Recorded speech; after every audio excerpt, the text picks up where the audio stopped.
यहाँ पर my mother eight 66, actually ये एक पोयम है और ये 12th इंग्लिश यानी कि 12th इंग्लिश लिटरेचर का सेक्शन है और ये क्वेश्चन बैंक से कवर किया जा रहा है, राजीव क्वेश्चन बैंक। ओके, तो पहला क्वेश्चन है एमसीक्यू का, the narrator is only using her smile to.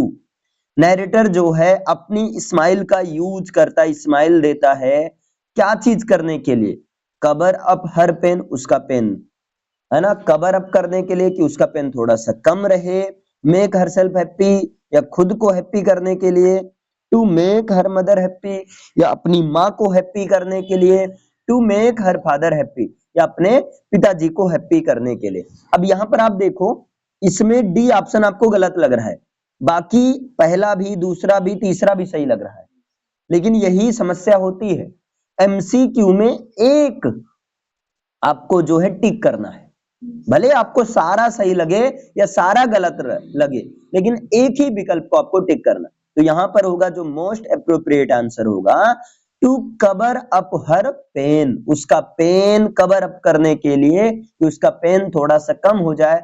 जैसे अभी किसी के सामने मुस्कुराकर बात किया जाए, जैसे मान लो कोई दुखी है, उससे कहें चल भाई कोई बात नहीं, सब सही हो जाएगा, थोड़ा सा एक स्माइल पास किया जाए, उसको थोड़ा सा अपनापन, उसका पेन कुछ कवर अप हो जाता है, कम तो नहीं होता है लेकिन थोड़ा सा जो है वो पेन से बाहर आ जाता है ना।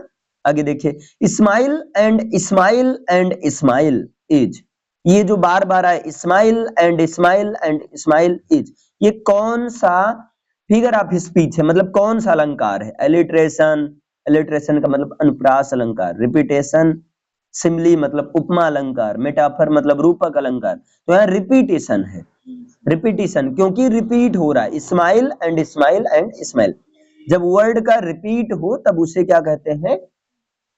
रिपीटेशन। क्लियर है ना, रिपीटेशन कहते हैं। अब रिपीटेशन की एग्जैक्ट हिंदी मुझे याद नहीं आ रही है, लेकिन एलिट्रेशन की हिंदी अनुप्रास होगा। ओके, इसमें रिपीटेशन। क्लियर। अब यहाँ पर देखिए नेक्स्ट तीसरे का आंसर क्या है, तीसरा क्वेश्चन क्या है, the narrator again compared her mother to, narrator फिर से अपनी माँ की कंपेयर करता है, किससे करता है? समर्स सन से, रेन क्लाउड से नरेटर करती है ना, अपनी माँ की कंपेयर किससे करती है? समर सन से, रेन क्लाउड से, लेट विंटर्स मून से या ट्रीज एंड प्लांट से, किससे करता है? तो अगर आप पोएम अच्छे से पढ़े होंगे तो आपको याद आ रहा होगा, लेट विंटर्स मून से करती है। अब देखिए डीपली पढ़े रहेंगे वही बच्चे कर पाएंगे। लेट विंटर्स मून से कंपेयर करती है कमला दास जी अपनी माँ की। Okay, trees sprinting is a poetic device, it is a, जो ट्रीज हैं, जो वृक्ष हैं, वो क्या कर रहे हैं? चल रहे हैं, स्प्रिंटिंग चलते हुए से महसूस हो रहे हैं, ये एक पोएटिक डिवाइस है। बताइए इट इज, ये कौन सा अलंकार है? पर्सोनिफिकेशन मानवीकरण अलंकार, एलिट्रेशन अनुप्रास अलंकार, रिपीटेशन या सिमली मतलब उपमा अलंकार, कौन सा है? तो यहाँ पर पर्सोनिफिकेशन है, पर्सोनिफिकेशन मानव का रूप दे दिया गया है ट्रीज को। देखिए ट्रीज स्प्रिंटिंग, ट्रीज जो है चल रहे हैं, है ना, तो जब इस तरह से नॉन लिविंग थिंग को एक लिविंग थिंग की तरह ट्रीट किया जाए तब वो होता है पर्सोनिफिकेशन। क्लियर है ना।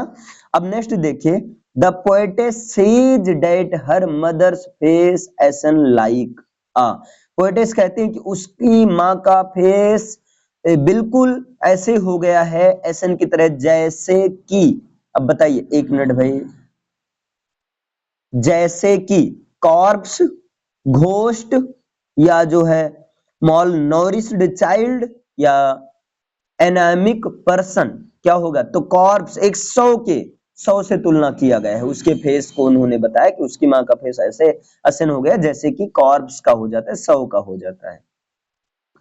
तो सी का ऑप्शन इसमें, सॉरी 6 क्वेश्चन देखिए, the person in the car, यानी कि कार में जो व्यक्ति है, बिसाइड द पोएटेस, जो कि पोएटेस के बगल में बैठी हुई है, वाज, वो क्या है? हर आंट, हर नीस, हर अंकल, हर मदर, क्या है? हर मदर, उसकी माँ है ना, तो यहाँ पर डी ऑप्शन। नेक्स्ट देखिए, सी वाज गोइंग टू, वो जा रही है, जा रही थी कहाँ? गोवा, मुंबई, कोचिन, कोलकाता, हाँ तो कोचिन जा रही है जा रही थी। कमला दास वाज कमला दास क्या थी? बंगाली थी, पंजाबी थी, केरलाइट थी या गुजराती थी? तो कमला दास जी केरलाइट थी। ओके, तो यहाँ पर ये होगा C option. Next, whose house the poetess was living? किसके घर को पोएटेस छोड़ रही थी? हर फ्रेंड्स हाउस अपने मित्र के घर को, इन लॉज हाउस ससुराल के घर को, her mother's house her husband's house अपने पति के घर को, या हर पेरेंट्स हाउस अपने माता पिता के घर को? तो हर पेरेंट्स हाउस यानी कि डी ऑप्शन, अपने माता पिता के घर से वो जा रही थी, अपने ससुराल जा रही थी, है ना। Next, why does the poetess feel parted, upset and sad? यानी कि जो पोएटेस हैं वो पार्टेड अलग अलग, दुखी और बहुत ज्यादा नाराज क्यों लग रही थी, क्यों महसूस हो रहा था उनको? तो क्यों? ऑप्शन है because of her fears, because she was getting late, fear of missing her flight, because of her duty towards mother and her own needs. तो यहाँ पर अपने माँ के प्रति अपने फर्ज के कारण। क्लियर है? तो यानी कि डी ऑप्शन आपका सही होगा। ओके, देखिए यहाँ पर एक चैप्टर है माई मदर एट 66 से रिलेटेड एमसीक्यू क्वेश्चंस है, और ये क्वेश्चन नंबर 11 देखिएगा। Which rhyming scheme is used in the poem? यानी कि पोयम में कौन सी राइमिंग स्कीम का यूज किया गया है माई मदर एट 66 में? तो कपल्ड राइम, मोनो राइम, या जो अल्टरनेट राइम, या फ्री वर्स? तो फ्री वर्स का यूज किया गया है, ब्लैंक वर्स का यूज किया गया है। Why did the poetess look at her mother again? यानी कि जो पोएटेस हैं अपनी माँ को क्यों देखती हैं दोबारा? दोबारा क्यों देखती हैं? Because she was busy, because she was going away, because she wanted to stay awake, because of fear and insecurity। तो क्यों देखती हैं? क्योंकि उनको डर और इनसिक्योरिटी के कारण, यानी कि डी ऑप्शन से होगा, because of fear and insecurity. Next देखिए, what is the universality of the theme of the poem? Poem के थीम का यूनिवर्सैलिटी क्या है, मतलब सच्चाई क्या है?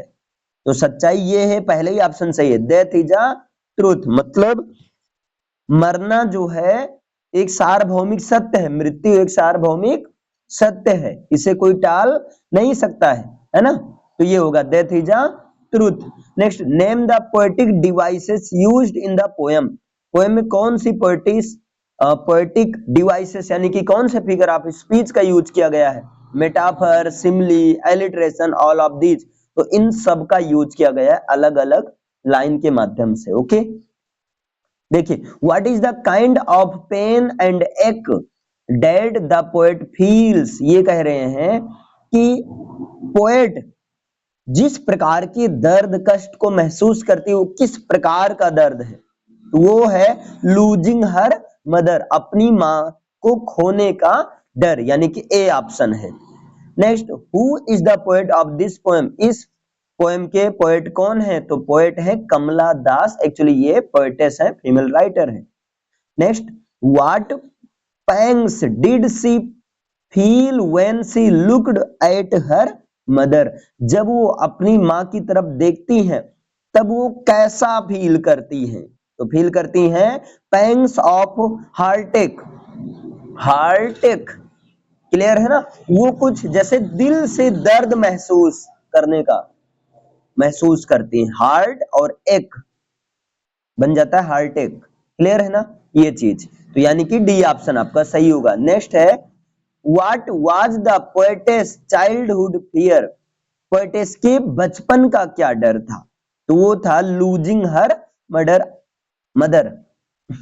लूजिंग हर मदर, अपनी माँ को खोने का डर था। हर कोई को बचपन में माँ को खोने का डर रहता है, तो पोएटेस के भी पास ये डर था। ओके,